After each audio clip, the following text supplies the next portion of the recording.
Lu jadi ya. Terus dalam jembatan Suramadu lah cepat jajan gini. Terus dalam jembatan Suramadu nih kok aja pada jajan. Kan. Bang habis dalam jembatan Suramadu pada jajan.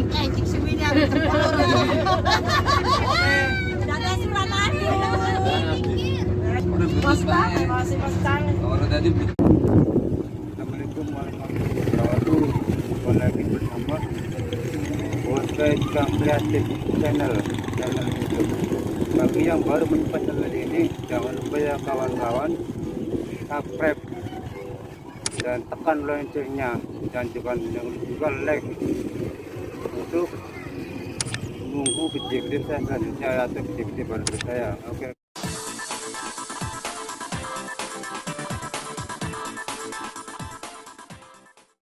Namanya Gunung Gedong Ombo. Akhirnya para wali bersidang, bermusyawarah, sepakat untuk mendatangkan Syekh Maulana Maghribi. Beliau diundang dari negara Maroko sana. Beliau diundang ke sini, disuruh menyingkirkan jin, setan, iblis, demit yang bersarang di gunung ini. Dan singkat dari cerita, Syekh Maulana Maghribi datang, gunungnya diinjak, gunungnya ditungkak, hancur menjadi gua ini. Siapa sejati Syekh Maulana Maghribi ini? Kok bisa nginjak gunung sebesar Gunung Gedong Ombo? Syekh Maulana Maghribi, beliau itu adalah putra dari Sultan Abdul Majid. Sultan Abdul Majid kakaknya Mbah Ibrahim Asmorokon di Palang, adiknya Syekh Maulana Ishak, pakdenya Raden Rahmatullah Sunan Ampel Surabaya. Sesudah gunung diinjak menjadi gua, gua ini diamanahkan, diwariskan ke Kanjeng Putri Ayu Sendang Harjo.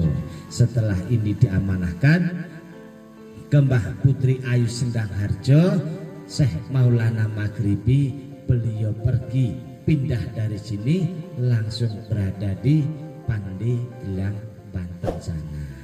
Dan Kanjeng Putri Ayu Sendang Harjo ini leluhur dari para wali yang menjaga gua perut bumi ini, karena beliau diberi amanah dari Syekh Maulana Maghribi. Gua ini dijaga sama beliau, dibuat pertapa semedi ratusan tahun sampai mukso ada di pojok belakang panjenengan sana. Itu tempat beliau bertapa. Semoga semua jamaah dari mana tadi? Cirebon. Dari Cirebon ini dapat barokahnya.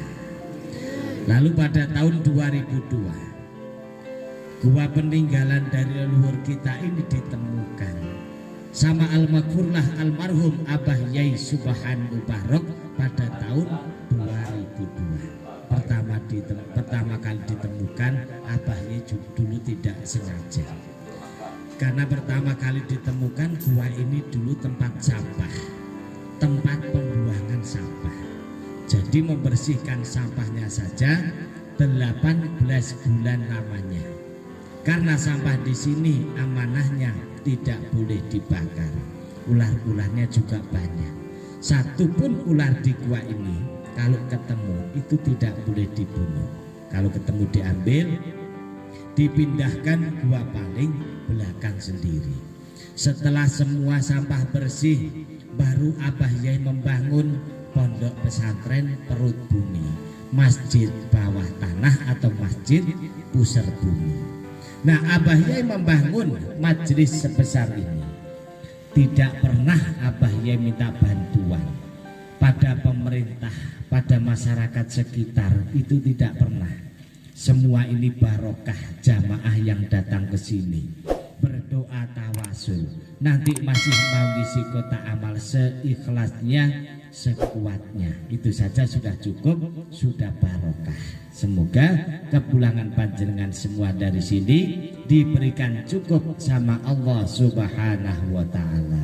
Jamaah yang dimuliakan Allah, sebelum cerita saya akhiri, ada amanah sedikit dari almarhum Al-Maghfurlah Al-Bahyai Subhan Mubarak. Di pondok pesantren Perut Bumi ini mempunyai sumur kedalaman kurang lebih 67 meter. Dulu itu membuatnya 22 bulan, hampir 2 tahun. Kuasanya Allah, barokahnya para wali, doanya para kiai, para alim ulama, insya Allah air barokah dari Perut Bumi bisa dijadikan lantaran ikhtiar untuk pengobatan. Cuma kalau mau minum itu ijazah doa dari Al-Maghfurlah. Sebelum air diminum bacakan Bismillahirrahmanirrahim 3 kali, tahan nafas. Niatnya, hajatnya ucapkan dalam hati, baru air barokah diminum. Kalau mau tidur dioles-oleskan bagian yang sakit. Tapi kalau penyakit berat, penyakit dalam, khususnya yang belum mempunyai keturunan, itu amanahnya. Air barokah ini disuruh nambahi kacang hijau sama beras ketan hitam. Kacang hijau beras ketan hitam ini malamnya dicuci yang bersih dulu, lalu direndam semalam pakai air barokah dari sini. Paginya bekas rendaman dibuang. Kacang hijau beras ketan hitam ini dimasak, dijadikan bubur. Cuma masaknya itu ambilkan airnya kelapa degan, cengkir, gading kuning, atau airnya kelapa hijau. Dikasih garam saja, tidak boleh dikasih sama gula. Kalau bubur sudah masak, dimakan sampai habis. Insya Allah kalau bubur sudah habis, penyakit ringan berat apa saja semua bakal hilang dengan sendirinya. Itu ijazah dari almarhum Abah Yai. Nanti jamaah kalau mau ambil air barokah dari Perut Bumi lewat pojok belakang sana, nanti di atas sudah disiapkan semua sama botolnya. Kalau pengen kacang hijau, beras ketan hitam dari kiai, nanti caranya sudah disiapkan di belakang sana. Akhirnya para wali bersidang, mau minta bermusyawarah, sepakat untuk mendatangkan Syekh Maulana Maghribi itu untuk latar wisata nih, usaha dagang. Nanti kurang jelasnya bisa beliau diundang ke sini, disuruh menyingkirkan jin, setan, iblis, demit yang bersarang setahun sekali. Dan singkat dari cerita, ini Syekh Maulana Maghribi datang.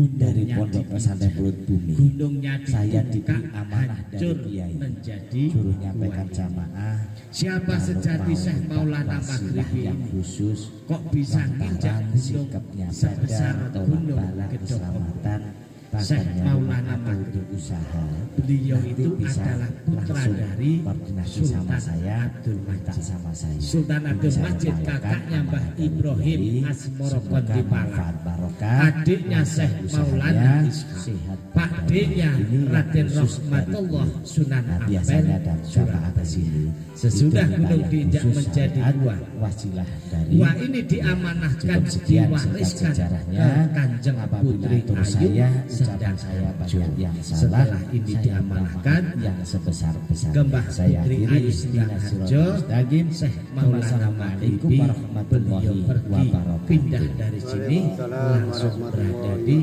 Saya Trenggilang, Banten sana. Dan Kanjeng Putri Ayu Sedang Harjo ini leluhur dari para wali yang menjaga gua Perut Bumi ini, karena beliau diberi amanah dari Syekh Maulana Maghribi. Gua ini dijaga sama beliau, dibuat bertapa semedi ratusan tahun sampai mokso ada di pojok belakang panjenengan sana. Itu tempat beliau bertapa. Semoga semua jamaah dari mana tadi? Cirebon. Dari Cirebon ini mendapat barokahnya. Lalu pada tahun 2002 gua peninggalan dari leluhur kita ini ditemukan sama Al-Maghfurlah almarhum Abah Yai Subhan Mubarak pada tahun 2002. Pertama kali ditemukan, Abah Yai dulu tidak sengaja. Karena pertama kali ditemukan gua ini dulu tempat sampah. tempat Oh, pembuangan sampah. tenaga ekstra. Jadi membersihkan sampahnya saja 18 bulan lamanya. Karena sampah di sini amanahnya tidak boleh dibakar. Ular-ularnya juga banyak. Satu pun ular di gua ini kalau ketemu itu tidak boleh dibunuh. Kalau ketemu diambil, dipindahkan gua paling belakang sendiri. Setelah semua sampah bersih, baru Abah Yai membangun pondok pesantren Perut Bumi, masjid bawah tanah atau masjid pusar bumi. Nah, Abah Yai membangun majelis sebesar ini. Tidak pernah Abah Yai minta bantuan pada pemerintah, pada masyarakat sekitar, itu tidak pernah. Semua ini barokah jamaah yang datang ke sini, berdoa tawasul. Nanti masih mau ngisi kota amal seikhlasnya, sekuatnya. Itu saja sudah cukup, sudah barokah. Semoga kepulangan panjenengan semua dari sini diberikan cukup sama Allah Subhanahu wa ta'ala. Jamaah yang dimuliakan Allah, sebelum cerita saya akhiri, ada amanah sedikit dari almarhum Al-Maghfurlah Al-Abah Yai Subhan Mubarak. Di pondok pesantren Perut Bumi ini mempunyai sumur kedalaman kurang lebih 67 meter. Dulu itu membuatnya 22 bulan, hampir 2 tahun. Kuasanya Allah, barokahnya para wali, doanya para kiai, para alim ulama, insya Allah air barokah dari Perut Bumi bisa dijadikan lantaran ikhtiar untuk pengobatan.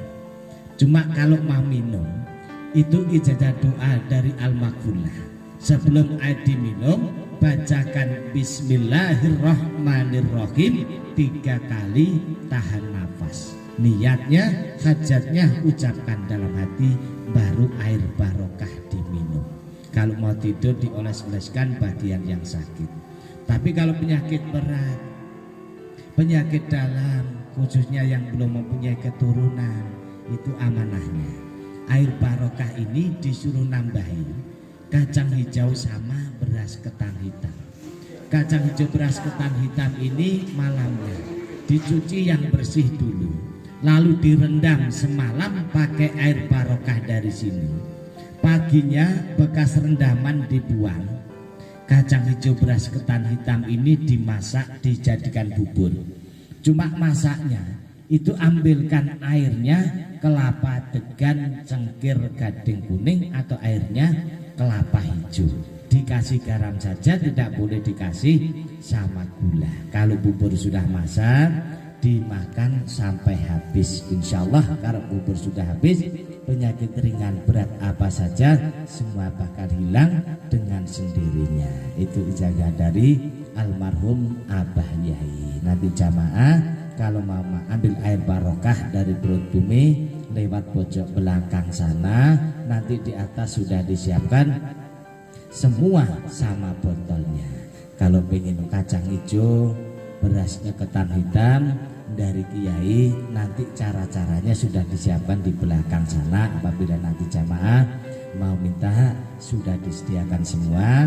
Dan amanahnya wasilah dari beras kuning itu untuk lantar usaha tani, usaha dagang. Nanti kurang jelasnya bisa tanya santri di belakang sana. Jamaah yang dimuliakan Allah, setahun sekali, khususnya di bulan-bulan ini menginjak bulan hari besar dari pondok pesantren Perut Bumi, saya diberi amanah dari kiai, suruh nyampaikan jamaah kalau mau minta wasilah yang khusus lantaran sikapnya pada bolak-balik keselamatan pagarnya rumah atau untuk usaha, nanti bisa langsung koordinasi sama saya, minta sama saya.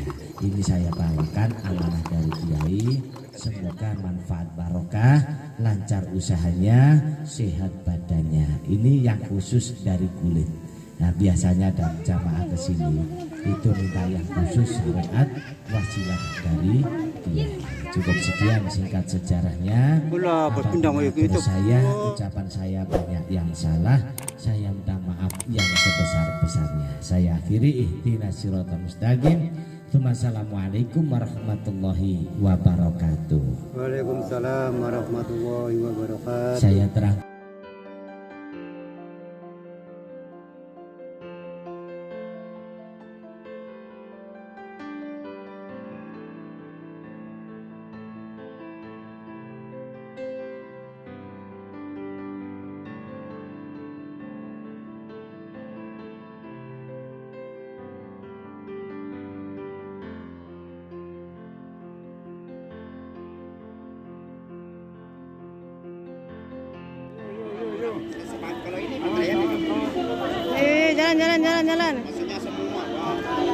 Jalan menuju Sunan Ampel, Surabaya. Jalan.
Ini mulai masuk jembatan Suramadu.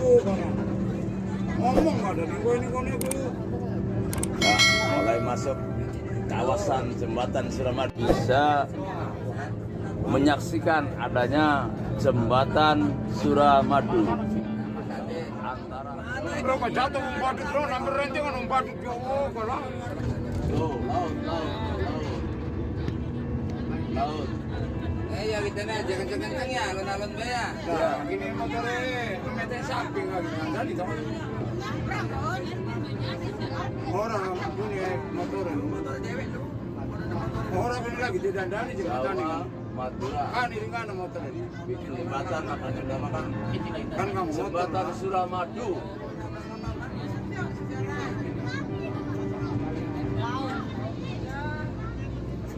Ini lahir rezeki.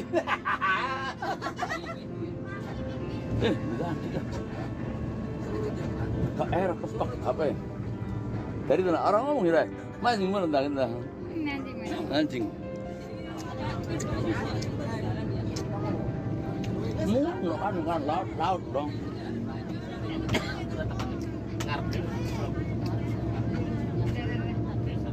Duh, jadi ya. Terus dalam jembatan Suramadu lah cepat jajan gitu.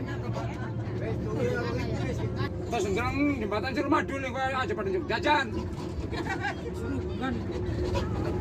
Habis dalam jembatan Suramadu pada jajan.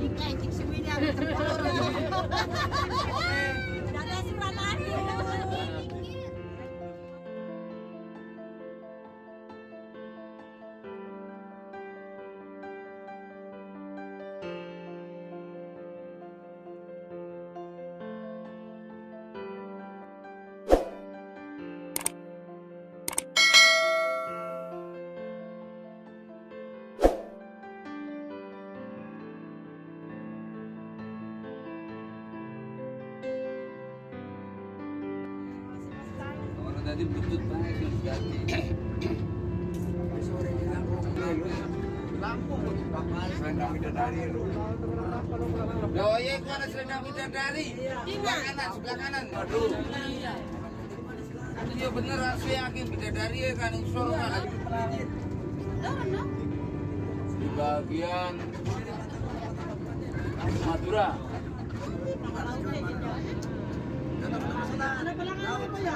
Jembatan Suramadu. Nah, jangan taruh pe kan lagi ngintip kan.